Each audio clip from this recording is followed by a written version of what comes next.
दोस्तों, कैसे हो आप सब? आई हो आप सब बहुत अच्छे होंगे। हम बात कर रहे थे भारतीय नागरिक सुरक्षा संहिता के बारे में, जिसमें हम सेक्शन 1 से 330 तक कंप्लीट कर चुके हैं और आज से शुरू करने वाले हैं 331 से। ठीक है। धारा 361, जिन मामलों का निपटारा मजिस्ट्रेट नहीं कर सकता उनमें परिकीय। सबसे पहले इसका मतलब समझते हैं। ठीक है। मान लो किसी मजिस्ट्रेट के सामने एक केस चल रहा है। सुनवाई के दौरान मजिस्ट्रेट को लगता है कि यह केस मेरे अधिकार का नहीं है, या इसे किसी दूसरे मजिस्ट्रेट, मुख्य न्यायिक मजिस्ट्रेट जैसे मतलब सीजीएम को देखना चाहिए। ऐसी स्थिति में धारा 361 लागू होती है। इसके क्लोज 1 की बात करते हैं।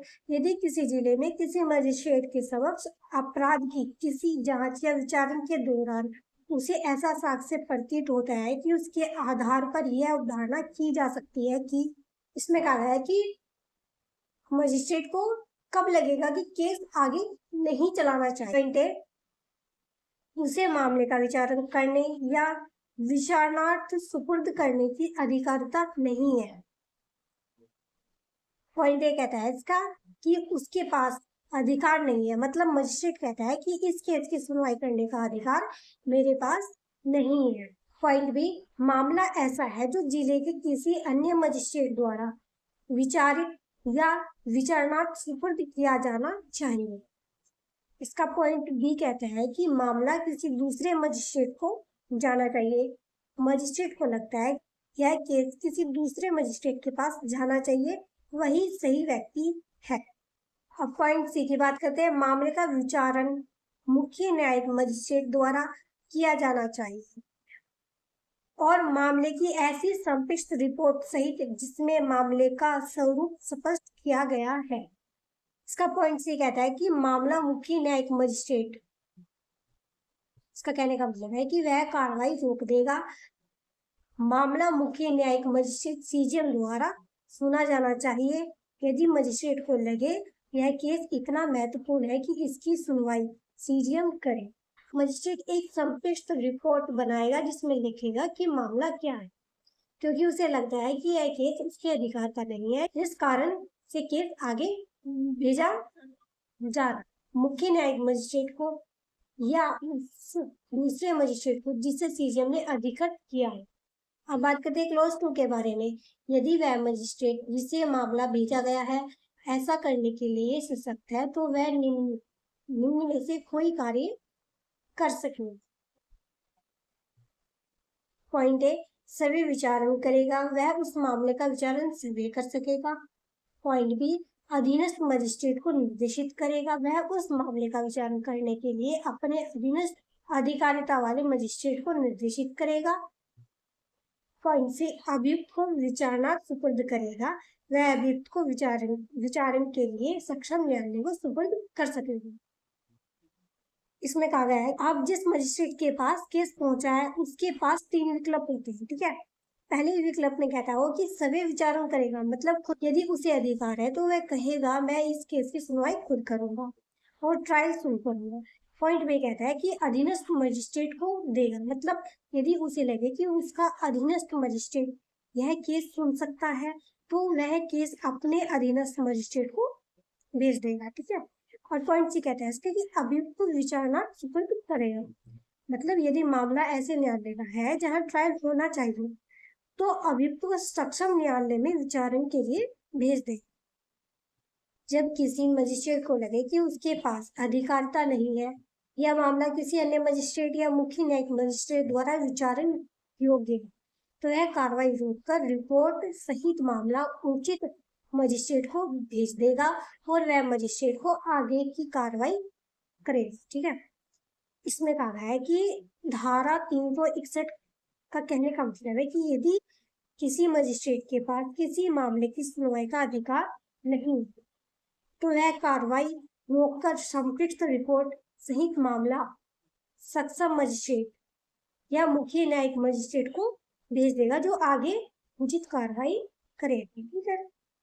अब बात करते हैं धारा 362 के बारे में। प्रक्रिया जब जांच का विचारण के प्रारंभ के पश्चात मजिस्ट्रेट को पता चलता है कि मामला सुपुर्द किया जाना चाहिए। सबसे पहले समझते हैं कि यह धारा हमें कहना क्या चाह रही है। ठीक है, मान लो किसी केस की जांच, इंक्वायरी या विचारण ट्रायल मजिस्ट्रेट के सामने शुरू हो चुकी है। शुरुआत में मजिस्ट्रेट को लगता है कि वह केस सुन सकता है, लेकिन बाद में केस के रिकॉर्ड, गवाह और सबूतों को देखकर उसे पता चलता है कि यह मामला तो इतना गंभीर है कि इसका ट्रायल सेशन न्यायालय मतलब सेशन कोर्ट में होना चाहिए। नंबर 1 स्थिति, यह किसी मजिस्ट्रेट के समक्ष अपराध की किसी जांच या विचारण में निर्णय पर हस्ताक्षर करने के पूर्व कार्रवाई की किसी प्रकरण में उसे यह प्रतीत होता है कि ये कहता है कि यदि किसी मजिस्ट्रेट के सामने किसी अपराध की जांच या विचारण चल रहा है और निर्णय मतलब जजमेंट पर हस्ताक्षर करने से पहले किसी भी समय उसे महसूस हो जाए। नंबर 2 धारणा, मामला ऐसा है जिसका विचारण सेशन न्यायालय द्वारा किया जाना चाहिए। इसमें कहा गया है कि इस मामले का विचारण सेशन न्यायालय द्वारा किया जाना चाहिए। ठीक है, मान लो पहले मामला साधारण मारपीट का लगा, लेकिन बाद में सबूतों से पता चलता है कि यह हत्या का मामला है। हत्या का ट्रायल सेशन कोर्ट करता है। अब मजिस्ट्रेट खुद ट्रायल जारी नहीं रखेगा। नंबर 3 तो वह उसे इसमें इसके पूर्व अंतर्विष्ट उपबंधों के अधीन उस न्यायालय को सुपुर्द कर देगा।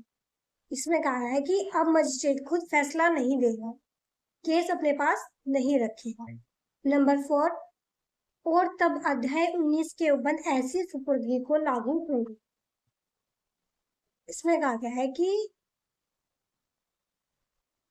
पूरा मामला सेशन न्यायालय को सुपुर्द कर देगा, यानी केस आगे सेशन कोर्ट में जाएगा। उसके बाद चौथा पॉइंट कहता है कि जब केस सेशन कोर्ट को भेज दिया जाएगा तब आगे की पूरी प्रक्रिया अध्याय 19 के अनुसार चलेगी, यानी सेशन कोर्ट उसी प्रक्रिया के तहत ट्रायल शुरू करेगा। यदि मजिस्ट्रेट को लगता है कि मामला इतना गंभीर है कि उसका विचारण सेशन न्यायालय को करना चाहिए, तो वह निर्णय देने से पहले ही मामला सेशन न्यायालय को भेज देगा। ऐसी सुपुर्दगी पर अध्याय 19 की प्रक्रिया लागू। यह धारा कहते हैं कि यदि निर्णय देने से पहले मजिस्ट्रेट को यह लगे कि मामले का विचारण सेशन न्यायालय द्वारा किया जाना चाहिए, तो अध्याय 19 की प्रक्रिया के अनुसार उस मामले को सेशन न्यायालय को सुपुर्द कर देगा, मतलब भेज देगा। ठीक है, अब बात करते हैं सेक्शन 363 धारा 363 सिक्के, स्टाम्प, विधि या संपत्ति के विरुद्ध अपराधों के लिए पूर्व में दोषी व्यक्ति का विचार। क्लोज 1 जहां कोई व्यक्ति भारतीय न्याय संहिता 2023 के अध्याय 10 या अध्याय 17 के अधीन 3 वर्ष या अधिक की अवधि के लिए कारावास से दंडनीय अपराध के लिए दोषित किए जा चुकने पर उन अध्यायों में से किसी के अधीन 3 वर्ष या अधिक की अवधि के लिए कारावास से दंडनीय किसी अपराध के लिए खुद अभियुक्त है।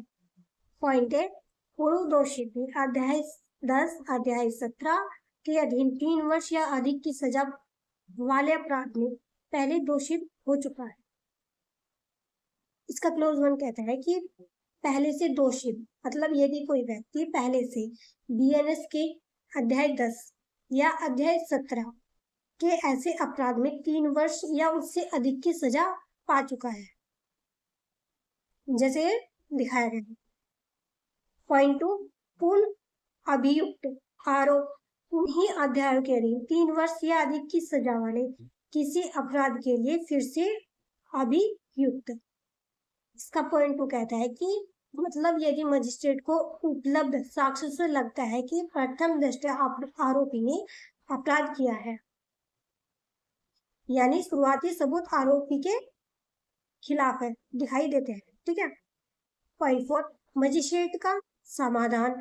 मजिस्ट्रेट का यह समाधान होता है कि धारणा करने के लिए आधार है कि ऐसे व्यक्ति ने अपराध किया। इसका पॉइंट 3 कहता है कि मजिस्ट्रेट का संतोष मतलब यदि मजिस्ट्रेट को उपलब्ध साक्ष्य से लगता है कि प्रथम दृष्टया आरोप ने अपराध किया है, यानी शुरुआती सबूत आरोपी के खिलाफ ही दिखाई दे रहे हैं। नंबर 4 प्रक्रिया मुख्य न्यायिक मजिस्ट्रेट सेशन न्यायालय, तो वह जब तक कि मजिस्ट्रेट सभी विचार करने में सक्षम हो और उसकी राय यह हो कि यदि अभियुक्त दोषित किया गया तो वह सदैव उसे पर्याप्त दंड दे सकता है। विचारण के लिए मुख्य न्यायिक मजिस्ट्रेट को भेजेगा या सेशन न्यायालय के सुपुर्द कर देगा। इसका पॉइंट 4 कहता है कि अब मजिस्ट्रेट क्या करेगा, मतलब मजिस्ट्रेट इस स्थिति में क्या करेगा कि वह पहले से दोषी है और जो उसके खिलाफ सबूत मिले हैं उनमें भी वह आरोपी पाया जाता है, तो उसमें अब उसके बाद मुख्य न्यायिक मजिस्ट्रेट सेशन न्यायालय को भेज देगा। ठीक है, इसमें कहना है। अब बात करते हैं क्लॉज 2 के बारे में। धारा 1 के अधीन कोई व्यक्ति विचारण के लिए मुख्य न्यायिक मजिस्ट्रेट को भेजा जाता है या सेशन न्यायालय को सुपुर्द किया जाता है, तो मुख्य अभियुक्त उप धारा 1 के अधीन व्यक्ति जिसको मुख्य न्यायिक मजिस्ट्रेट को भेजा गया सेशन न्यायालय को सुपुर्द किया गया, सह अभियुक्त उसी जांच या विचारण में उसके साथ संयुक्त अभियुक्त कोई अन्य व्यक्ति उसी प्रकार भेजा सुपुर्द मुख्य न्यायिक मजिस्ट्रेट सेशन न्यायालय, वह व्यक्ति ही वैसे ही मुख्य न्यायिक मजिस्ट्रेट को भेजा जाएगा या सेशन न्यायालय को सुपुर्द किया जाए। क्लोज 2 कहता है कि यदि मुख्य आरोपी सीजीएम सेशन न्यायालय को भेजा जाता है तो उसी केस के बाकी सह अभियुक्त भी उसी न्यायालय में भेजे जाएंगे। इसका अपवाद कहता है कि जब तक कि ऐसे अन्य व्यक्ति को मजिस्ट्रेट यथास्थिति धारा 262 या धारा 268 के अधीन उन्मोचित न कर दे। अपवाद कहता है कि यदि किसी सह अभियुक्त को मजिस्ट्रेट द्वारा धारा 262 या धारा 268 के तहत पहले ही उन्मोचित कर चुका है तो उसे साथ नहीं भेजा जाए। इसको एक उदाहरण से समझते हैं। मान लो राहुल पहले चोरी के मामले 5 साल की सजा पा चुका है, ठीक है। कुछ समय बाद राहुल फिर से डकैती के मामले पकड़ा गया, इसकी सजा भी 3 साल से अधिक है। अब मजिस्ट्रेट को प्रथम दृष्टया सबूत मिल गया है, मतलब उसका पहला भी सबूत मिल गया कि वो पहले भी अपराधी रह चुका है, तो इसका सामान्य नियम यह है कि मामला सीजीएम सेशन कोर्ट को भेजा जाएगा। लेकिन यदि मजिस्ट्रेट सदैव पर्याप्त सजा देने में सक्षम है तो वह खुद भी केस चला सकता है। यदि राहुल के साथ मोहन भी आरोपी है तो मोहन भी उसी कोर्ट में जाएगा जब तक कि उसे पहले से उन्मोचित न कर दिया गया हो। ठीक है, बात करते हैं धारा 364 के बारे में। 364 प्रक्रिया जब मजिस्ट्रेट पर्याप्त कठोर दंड का आदेश नहीं दे सकता। यह धारा कहता है कि अगर मजिस्ट्रेट को लगता है कि आरोपी दोषी है लेकिन उसके पास उतनी कठोर सजा देने की शक्ति नहीं तो वह क्या करेगा, कि धारा 364 बताती है।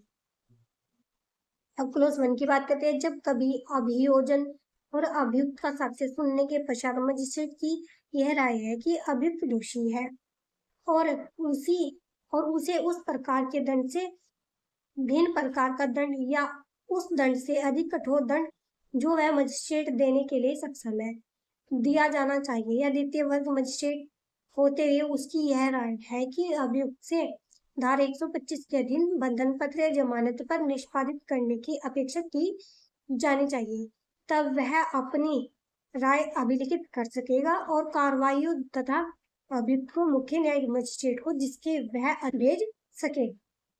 मजिस्ट्रेट की राय अभियुक्त दोषी है तथा उसे अधिक कठोर दंड दिया जाना चाहिए तो मजिस्ट्रेट देने में सक्षम नहीं हो, या यदि द्वितीय वर्ग मजिस्ट्रेट है और धारा 125 के अधीन बंधन पत्र जमानत पत्र की अपेक्षा करनी चाहिए, राय अभिलिखित करेगा। यदि मजिस्ट्रेट अपनी लिखित राय अभिलिखित करेगा, क्या भेजा जाएगा, मतलब कार्रवाई कहाँ भेजा जाएगा, मुख्य न्यायिक मजिस्ट्रेट जिसके अधीन मजिस्ट्रेट है।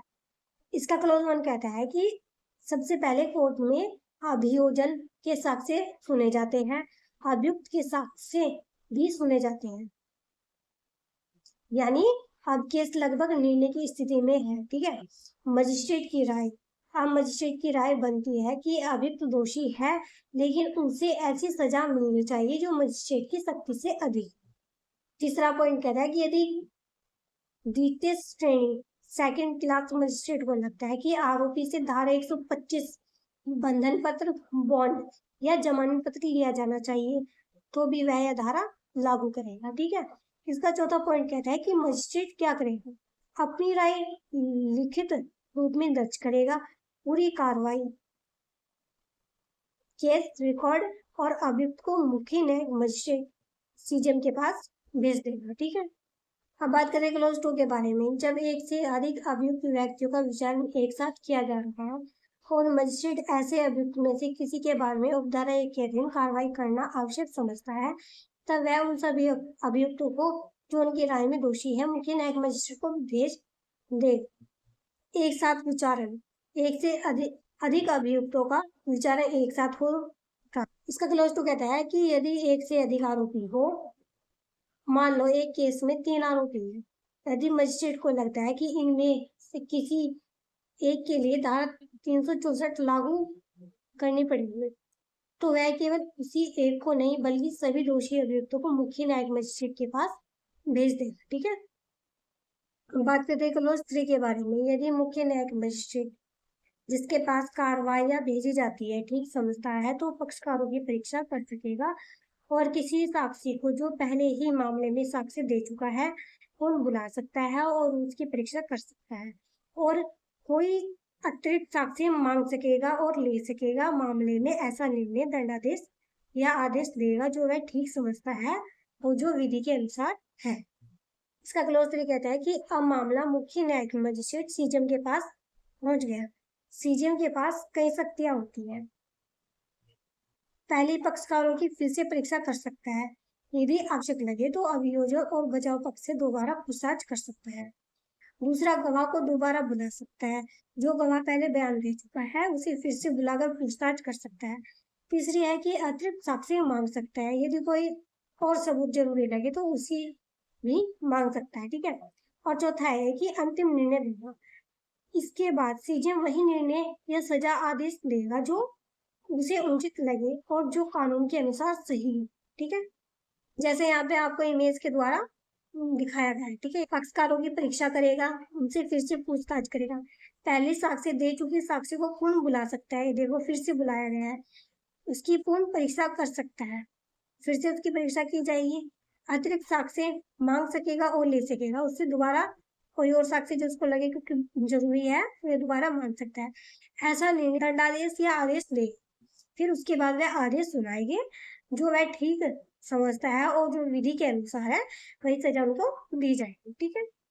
अब बात करते हैं धारा 365 के बारे में। 365 भागत एक मजिस्ट्रेट द्वारा और भागत दूसरे मजिस्ट्रेट द्वारा अभिलिखित साक्ष्य पर दोषसिद्धि या सुपुर्दगी।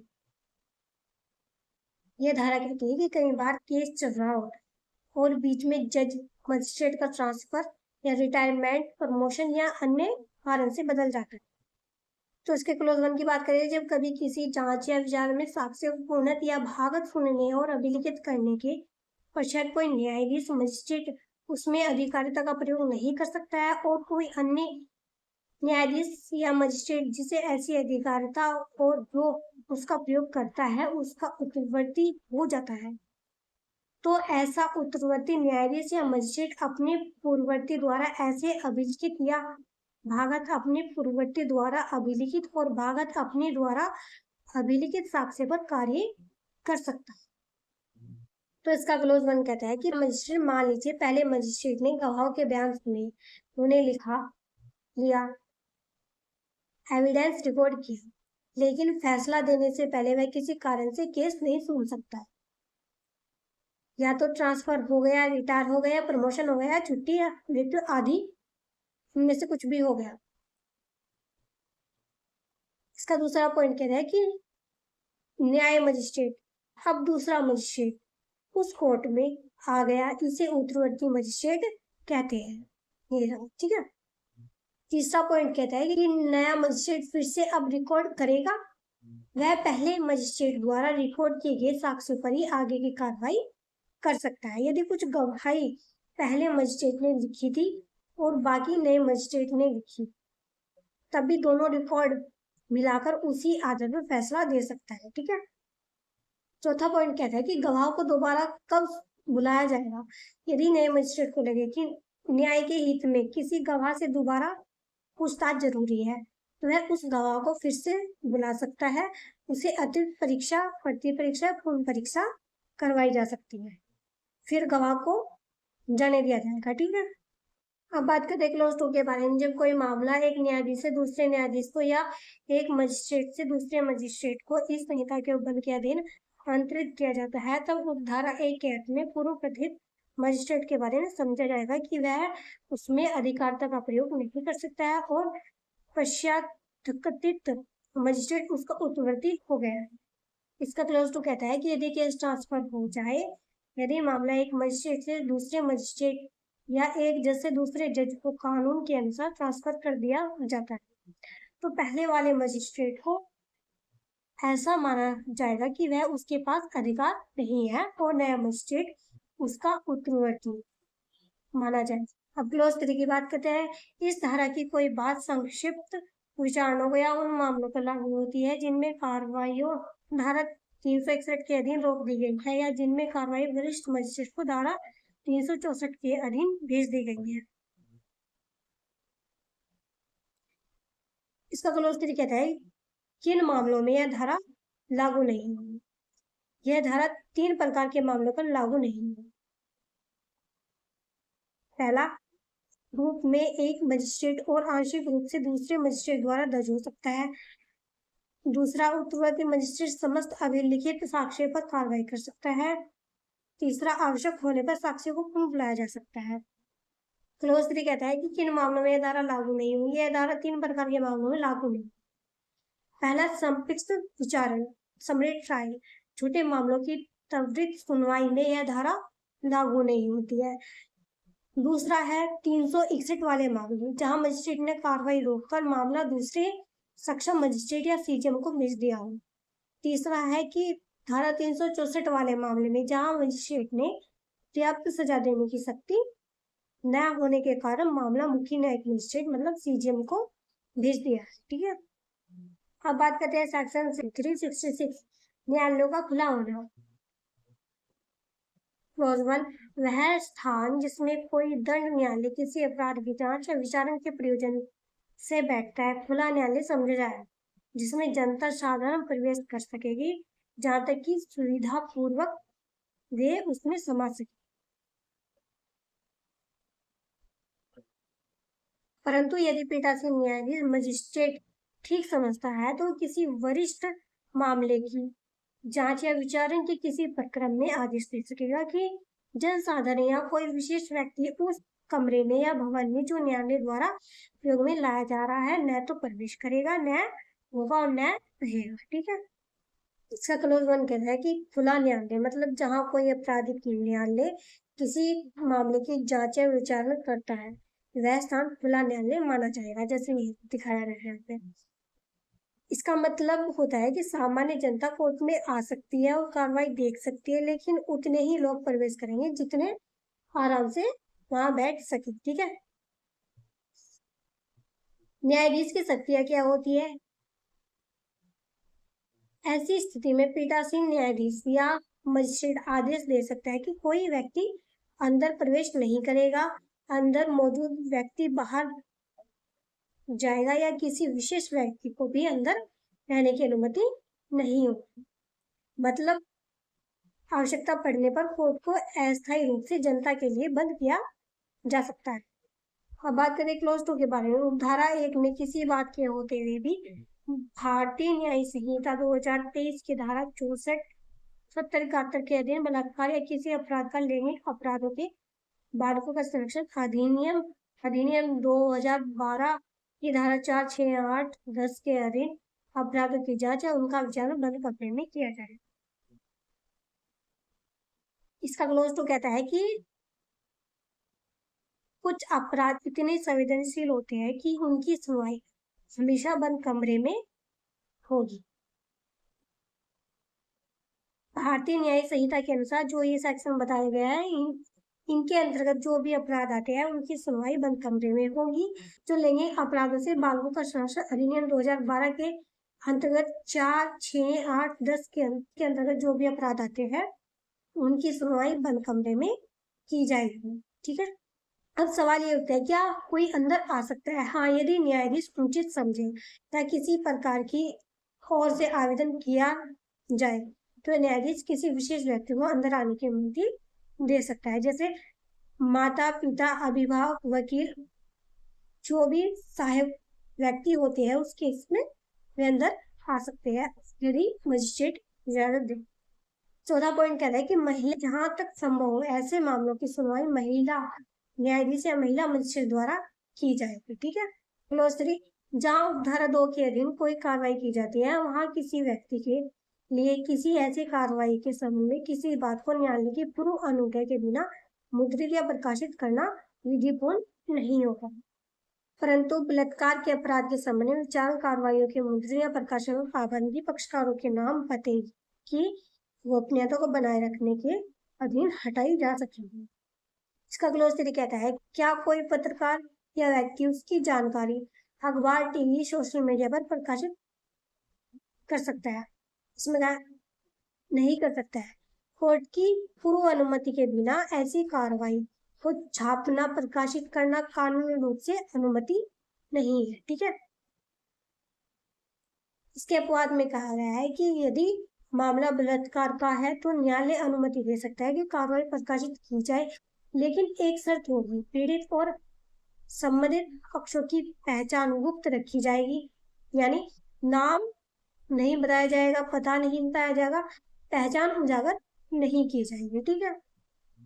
यहाँ पे हमारा चैप्टर 26 कंप्लीट हो चुका है। कल से हम शुरू करने वाले हैं चैप्टर 27। तो आज की वीडियो में इतना ही। वीडियो को लाइक कीजिए, कमेंट कीजिए, शेयर कीजिए और चैनल को सब्सक्राइब कीजिए। Thank you.